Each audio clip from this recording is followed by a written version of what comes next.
We move to item number 17, 2016-34, award of contract for the food and beverage concession to Brigantine Golf Links. And I will ask our solicitor to read that resolution, if you would. Thank you, Mayor. The resolution that I will read is somewhat different than what was published. The changes are a result of discussion by Mayor and Council in the executive session. Resolution 34 would now read as follows: be it resolved by the City Council of the City of Brigantine hereby awards a food and beverage concession contract to Mad Dog Morgan's, subject to negotiation and execution of an appropriate contract, and further authorizes the manager to negotiate such contract, including a monthly fee payable to the City of Brigantine in the amount of $1,500, equaling an annual fee of $18,000, in addition to 4% of the monthly gross receipts of food and beverage. 2018 calendar year fees are negotiable. Thank you, Fred. We have a motion and second, please. I'll make that motion. Second. Any discussion? Okay, hopefully, the question was asked about the terms. Hopefully, they were described adequately in the resolution. Annual fee of $18,000 per year, and a 4% on gross food and beverage revenue that will be coming back to the City of Brigantine.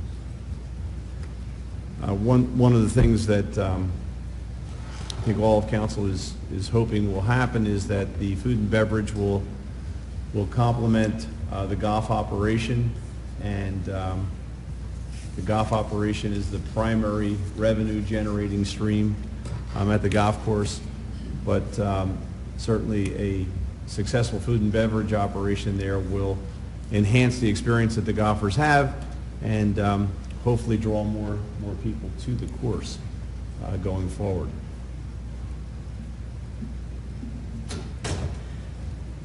I'm looking forward to getting the food and beverage operation open and running. Just past weekend, they had a banner weekend. It was well over 300 golfers, and I'm sure they would have all loved to have bought some food and some beverages after golf or during golf.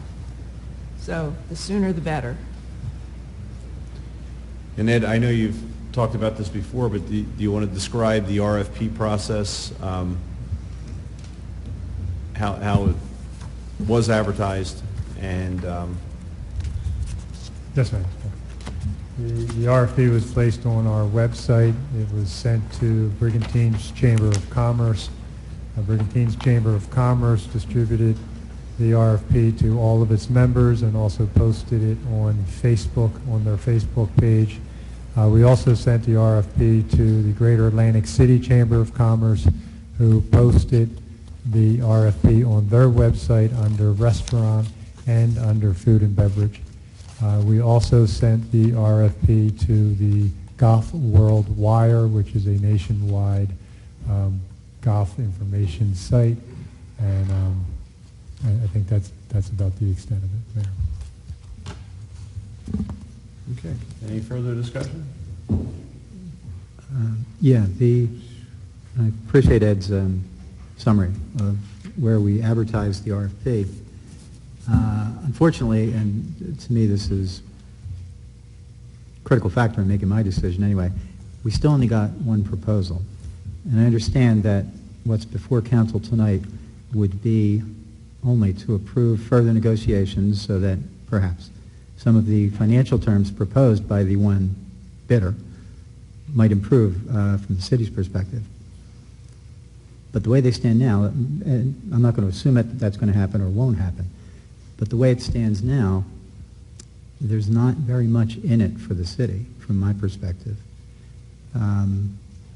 Potentially an upside if there's tremendous gross receipts there, which would be great, but I don't think it would be prudent to assume that that's going to happen. I would actually lean more towards rebidding it I don't know that from the city's financial perspective, we're going to get less of an offer than we have. And maybe Fred will be able to do miracles in negotiating with the one vendor who did put in an offer. But from my thinking, the upside on this is not nearly high enough to warrant jumping in, and I would favor doing a second RFP process. Okay, any other comments? I think the timing was bad to put out the RFP. I believe it went out December 21st, you said? So it went out right before Christmas, and then you had the holiday week. So I think the timing was bad because a lot of people are busy around the holidays and maybe didn't get a chance to really, if the timing had been different maybe, or a longer, lengthy period of time, maybe we would have had more people come to the meeting and at least do the walkthrough. Unfortunately, the timing was bad. Yeah, it would have been nice to certainly have more interest in it.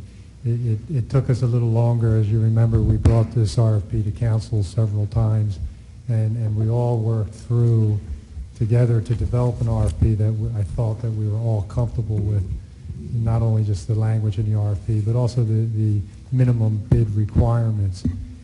That process did take a couple meetings, which pushed us back towards that Christmas date.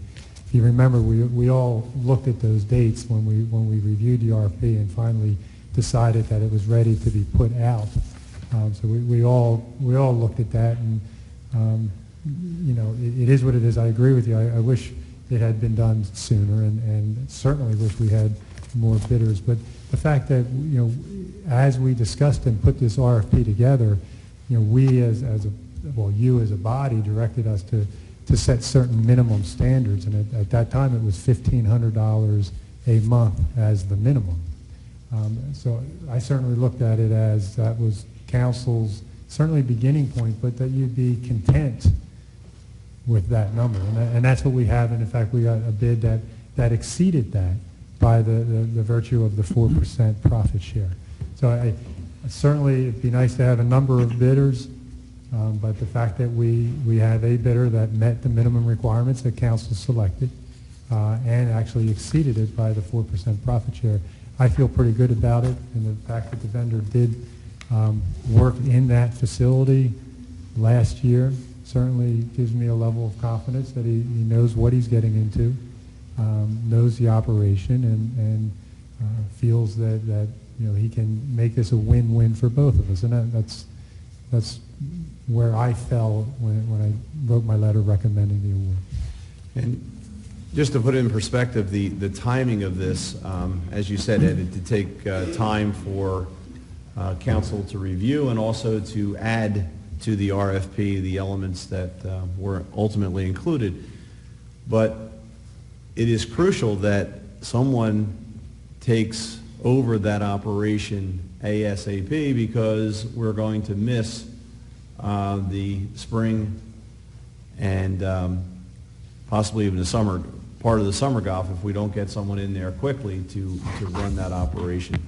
And certainly would have liked to have seen more individuals bid, but I don't want that comment to diminish in any way the quality of what I know that Morgan's will be able to bring to the links, because they did it before. They did an excellent job, and they are a business owner. They are business owners here on the island. They are invested in our community, and I think they're going to do a great job. I know the commitment they had last year to making the operation run on a short-term basis, what the amount of work they put in to make that facility work. So I think it can only get better, giving them more time, as well as the opportunity to develop that business with the skills that they have, and they do an exceptional job. I think it's a win-win situation with Mad Dogs and the county being there. Enhance both of us. Matter of fact, more that the county brings in, more we get. More Morgan brings in, more we get. So the revenue flow comes back to the city of Brigantine, no matter what it is.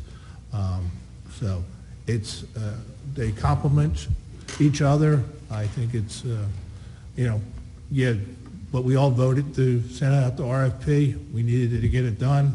Unfortunately, it was late December, but that shouldn't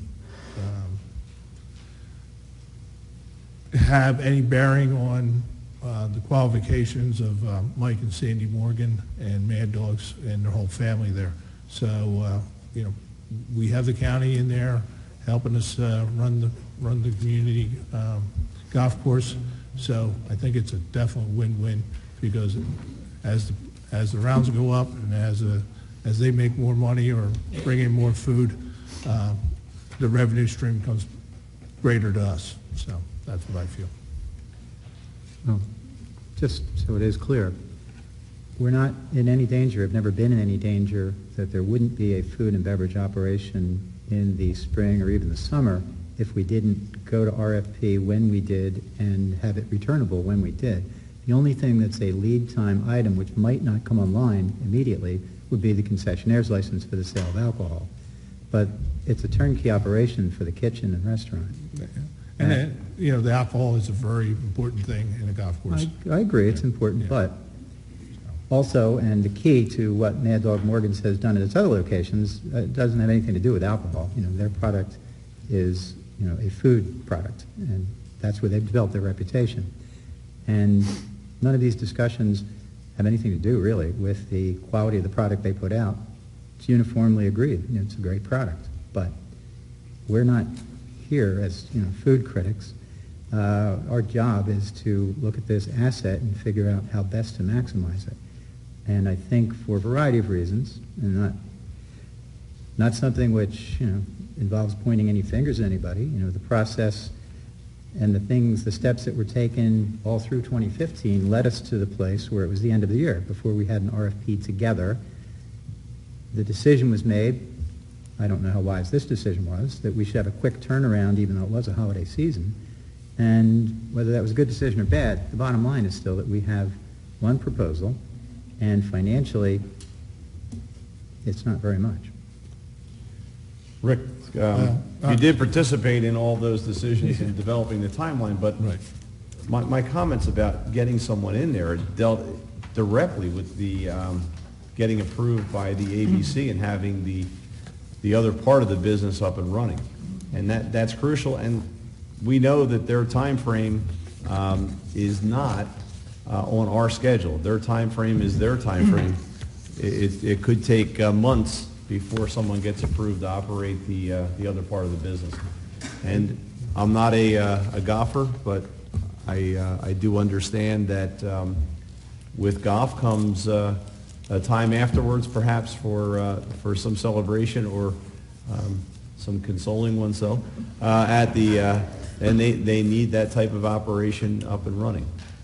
Well, again, and it's not because of Mad Dogs has already started the process with the concessionaire's license, but if we try to do this over again and keep on just as, the last group was in here, just kick the can down the road, we'll never get anything done. So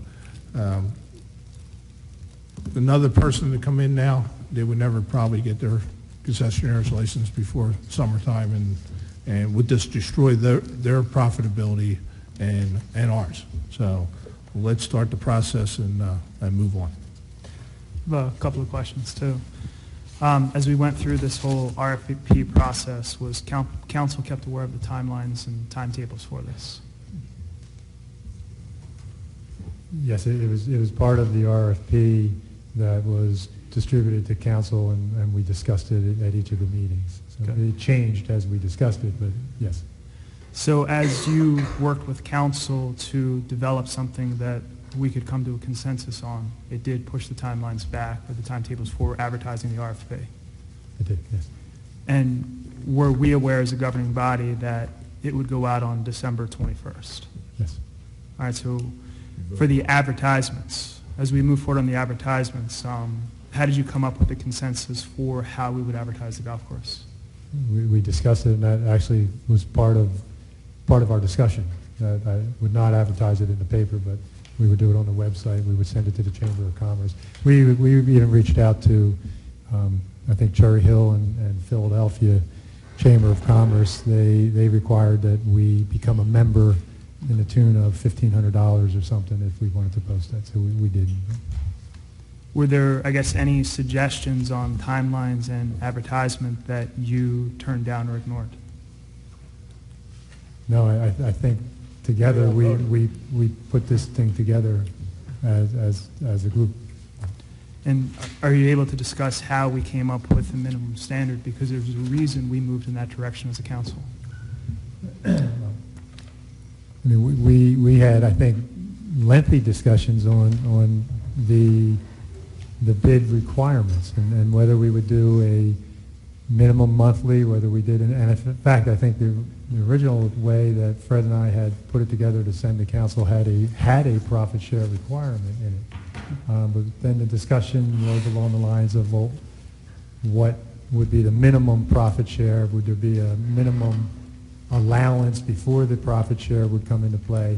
I mean, we were all there. That was part of the discussions, and the direction that we got at the end of the last meeting was, at least my understanding was, council felt that the $1,500 a month was the minimum, and leave it at that and see and put it out to bid. And so the purpose of having that minimum standard was to be able to unify the bids that came in to make sure that the bidding process was streamlined for any potential bidders. Well, I think certainly that helps that aspect for sure, yes. Okay. And that came to as a consensus with all of council. Yes. Yes. Yeah, that was the direction we were given. All right. And I think something that's important to look at this process as we go through too is not just the process of the F&B, but also the process of the golf course in general. You know, you look at a situation where people were really concerned about the sustainability of the golf course and the cost to the taxpayers. And one of the things that we're able to start to do is move forward on this golf course with bringing in the Atlantic County Utilities Authority to start to manage and take over some of those operations, to moving towards having a concessionaire in there that will manage and run the food and beverage. And you have to understand that as we move through this process, there's no broad sweeping brush that's going to fix everything at once. It's going to be a series of small steps each year that move us in a better direction. And what you're looking with this is that step in that better direction. That step moving us in a positive direction to move away from the reliance on taxpayers' money to becoming self-sustaining.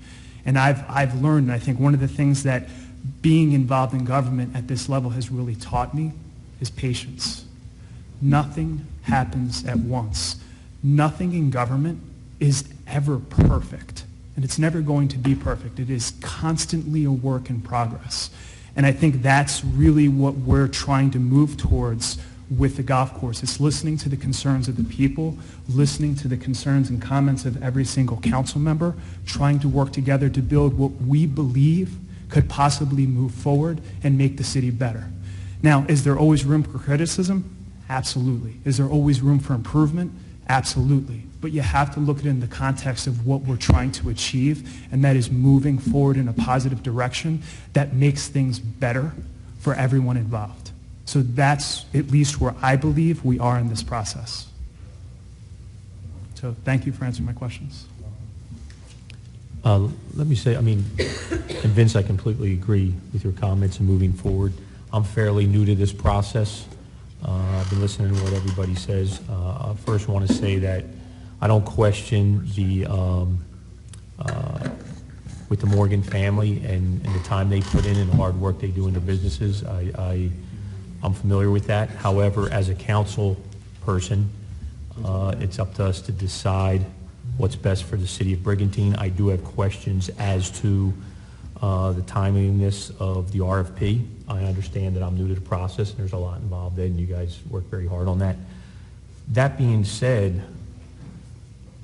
it comes down to me, if there are questions, and without preventing things from moving forward, why can't we consider a one-year term on this and open it back up next year? Why does it have to be a 2-year term? And again, playing devil's advocate here, listening to all sides, we can continue the process moving forward without locking ourselves into the 2 years. And Andy, I understand that in business, sometimes locking into 2 and 3 years definitely does give you the opportunity to have, to feel secure knowing that you're going to be there for some time. But again, with the concerns that have been expressed, I think here we can move forward with a 1-year term as opposed to being locked into 2 years. You're not giving no insight. So Councilman, we bid this as a 2-year contract with 2 1-year extensions. I believe his bid, and Fred can correct me if I'm wrong, but I believe his bid is based on the fact that it's a 2-year contract. Personally, I think there's an investment. 2 years goes by very quickly. It's an investment. It's a commitment on our part to them, and vice versa. And I think 2 years is reasonable. We have the option after that, 2 1-year extensions that are at the decision of council. So it ends up not being a 4-year contract, it's a 2-year contract, and then we, at that point, have the opportunity to do, as you're saying, to look at it and regroup and say, we think this is heading in the right direction, or we think we can do better. But I don't think changing to the 1 year would be the answer. Well, I guess my comments were in reference to other council people considering putting out the rebid, which is one end of the spectrum. The other end of the spectrum is obviously locking into a 4-year term, which we're not. But again, considering everybody's concerns here, and again, I'm not questioning the Morgan family at all. I know them. I think they're very dedicated and good at what they do. However, in our private meeting, we already discussed that there's other things that are going to be discussed with the Morgans, numbers-wise and that sort of thing, on some other issues. But again, if there is concern, if there's an option to put it out to rebid, there's also an option to put it out there for 1 year. And I understand that's more paperwork next year, and I understand that's not a lot of security for the vendor. However, I do think that with some of the concerns, that's something that we should, again, Vince, we won't prevent the process from moving forward,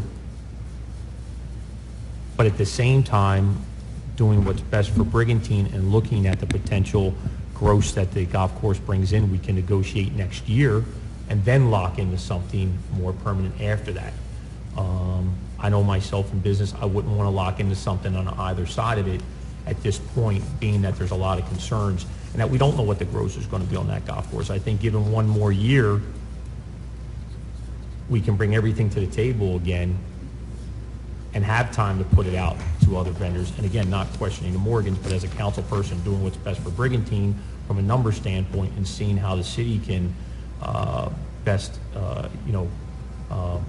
benefit from this. I think we really should not necessarily consider putting out the rebid at this point if that is going to prevent us from going into the spring and the summer. But I think a 1-year plan might be better off at this point. That's my personal opinion. I think too, if I could jump in real quick. Councilman Withers, I think you bring up some good points and some things to look at as we move forward on this. But I think there's 2 things that need to be considered. One, when you're talking about business, you need continuity. In order to be successful in business, you need a little bit of stability. So I don't think that the 2 years is an unreasonable term.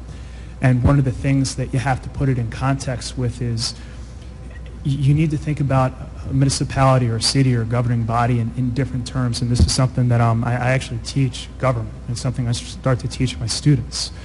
You have to think of governments as being infinite, as going on forever, where our lives have short period of times. Governments existed long before us, and the government will exist long after us. So the timetables are a little bit different when you think about government. So that idea, when you're looking at something that's infinite, that's ever going, that's continuing, that idea of a 2-year period is nothing more than a blink.